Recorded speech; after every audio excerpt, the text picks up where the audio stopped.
नमस्कार, प्रणाम, हर हर महादेव। आप सब कैसे हैं? आई होप आप सब बढ़िया होंगे। दोस्तों, आप सभी को बता दूं कि हिट में खेसारी लाल यादव का एक और नया होली सॉन्ग का पोस्टर लॉन्च हो गया है, जैसे कि आप लोग स्क्रीन पर देख सकते हैं। और इस सॉन्ग का नाम है होली में हाला कर देव। और इस सॉन्ग को लिखा है पवन पांडे, जो कि बहुत दिनों बाद खेसारी लाल यादव के साथ में कम बैक कर रहे हैं पवन पांडे। और म्यूजिक दिए हैं श्याम सुंदर। और इस सॉन्ग को गाए हैं खेसारी लाल यादव के साथ में शिल्पी राज।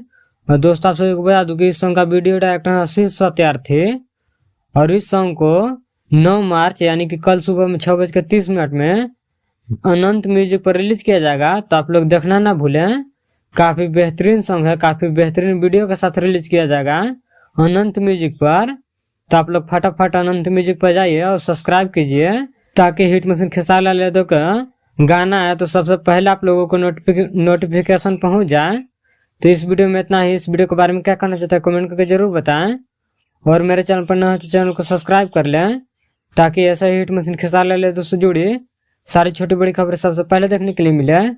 तो मिलते हैं अगले वीडियो में, तब तक के लिए जय हिंद।